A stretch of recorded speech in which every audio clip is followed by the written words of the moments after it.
الحمد للہ الحمد للہ الحمد للہ رب العالمین والعاقبۃ للمتقین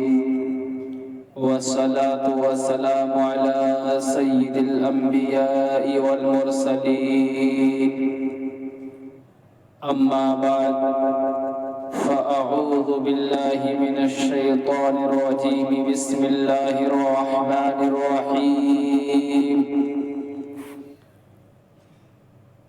واتخذ الله إبراهيم خليلا صدق الله مولانا العلي العظيم ونحن على ذلك لمن الشاهدين والشاكرين والحمد لله رب العالمين۔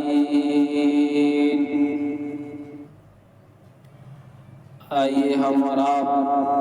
سب سے پہلے گنبد خضرا میں آرام فرمانے والے آقا،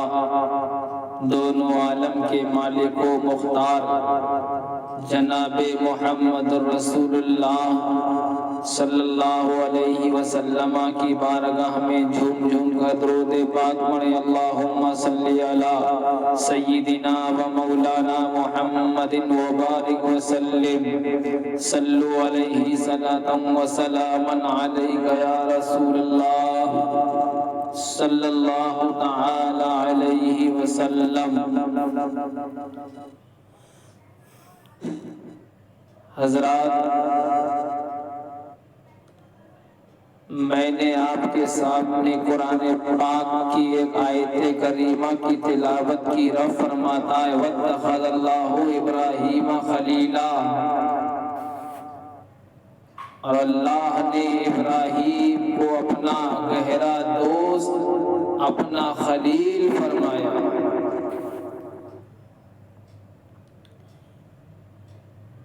حضرات، حضرت ابراہیم علی نبینا علیہ الصلاۃ والتسلیم نے جب رب تعالیٰ کی بارگاہ میں بڑھاپے کے عالم میں دعا کی، اے پروردگار عالم، مجھے ایک نیک اور صالح اولاد عطا فرما، تو حضرت ابراہیم خلیل اللہ کی دعاؤں اور التجاؤں کے بعد حضرت اسماعیل علیہ السلام حضرت ہاجرہ رضی اللہ تعالی عنہا کے بطن پاک سے پیدا ہوئے۔ حضرت ابراہیم علیہ السلام اپنے پیارے بیٹے حضرت اسماعیل علیہ السلام سے بہت محبت فرماتے تھے۔ روایت ہے کہ فرشتوں نے اللہ تعالیٰ کی بارگاہ میں سوال کیا، اے پروردگار عالم،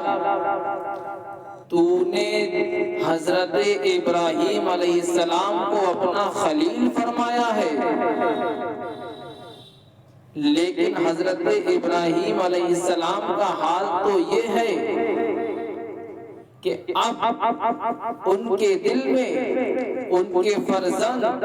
کی محبت پیدا ہو چکی ہے۔ اے اللہ تعالیٰ، تیرا خلیل، تیرا دوست کہلانے کا حق تو صرف وہی رکھتا ہے کہ جس کے دل میں صرف تیری محبت ہو، تیری محبت کے سوا کسی کی گنجائش نہ ہو۔ یہی وجہ تھی کہ اللہ تعالیٰ نے حضرت ابراہیم علیہ السلام کا اس طرح امتحان لیا کہ ان کے پیارے بیٹے حضرت اسماعیل علیہ السلام کی قربانی کا اللہ تعالیٰ نے حکم دیا کہ تاکہ فرشتوں کے سوال کا جواب بھی ہو جائے اور فرشتوں کو یہ معلوم ہو جائے کہ بلا شبہ بے شک حضرت ابراہیم علیہ السلام اللہ کے دوست، اللہ کے خلیل ہیں۔ حضرت ابراہیم علیہ السلام نے 8ویں ذی الحجہ کی رات ایک خواب میں دیکھا کہ ایک فرشتہ اللہ کا حکم سنا رہا ہے کہ اے ابراہیم علیہ السلام قربانی کرو۔ آپ نے صبح ہوتے ہی 100 اونٹ کی قربانی اللہ کے نام پر کر دی، مگر جب دوسری رات ہوئی یعنی 9ویں ذی الحجہ کی رات میں یہی خواب دیکھا تو آپ نے پھر 200 اونٹ قربان کر دیے، مگر جب تیسری رات بھی یہی خواب دیکھا تو آپ نے حضرت ابراہیم علیہ السلام نے دیکھا تو عرض کی مولا تو کیا چیز میں تیری راہ میں قربان کروں جس کا مطالبہ فرما رہا ہے؟ تو اللہ تعالیٰ نے ارشاد فرمایا کہ اے ابراہیم علیہ السلام تم میری راہ میں اس چیز کو قربان کرو جس کو تم دنیا میں سب سے زیادہ محبوب رکھتے ہو، سب سے زیادہ پسند کرتے ہو۔ تو حضرت ابراہیم علیہ السلام سمجھ گئے کہ میرے بیٹے حضرت اسماعیل علیہ السلام کی قربانی کا حکم ہے۔ حضرت ابراہیم علیہ السلام یہ خواب دیکھ کر اللہ تعالیٰ کا حکم سن کر نہ گھبرائے، نہ ہی پریشان ہوئے، بلکہ اللہ تعالیٰ کی رضا خوشنودی کے لیے اپنے پیارے بیٹے حضرت اسماعیل علیہ السلام کی قربانی کے لیے تیار ہو گئے۔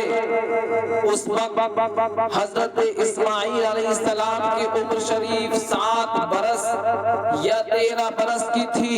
حضرت ابراہیم علیہ السلام نے اپنی نیک بی بی حضرت حاجرہ رضی اللہ تعالی عنہا سے فرمایا کہ اے نیک بخت بی بی، آج تمہارے پیارے بیٹے حضرت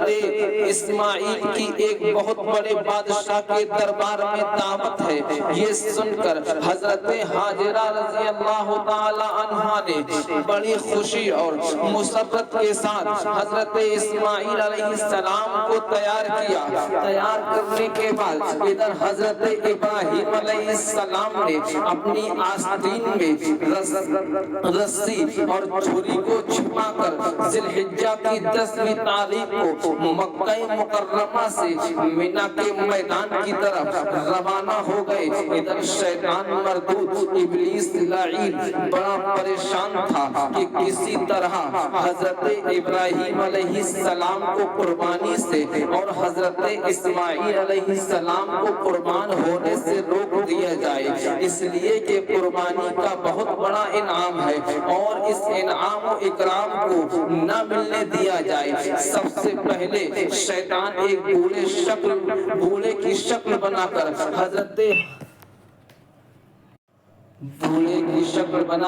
حضرت حاجرہ رضی اللہ تعالیٰ عنہ کے پاس گیا اور کہنے لگا اے حاجرہ، آج حضرت ابراہیم تیرے بیٹے کو کہاں لے کر کے گئے ہیں؟ حضرت حاجرہ رضی اللہ تعالیٰ عنہ نے فرمایا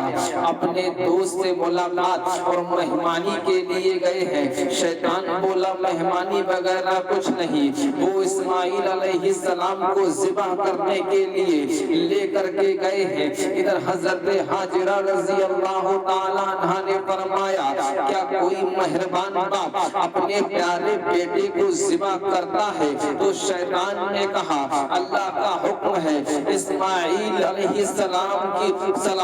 کو میری راہ میں ذبح کرو۔ حضرت حاجرہ رضی اللہ تعالیٰ عنہ نے فرمایا تو شیطان ابلیس معلوم ہوتا ہے جو مجھے دھوکہ دینا چاہتا ہے، اگر اللہ کا حکم ہے تو ایک اسماعیل، تو یہ ایک اسماعیل ہے، اگر 1000 اسماعیل ہو تو میں ایک ایک کر کے رب کی بارگاہ میں ان کو قربان کر دوں گی۔ اللہ اکبر، یہ شان ہے، یہ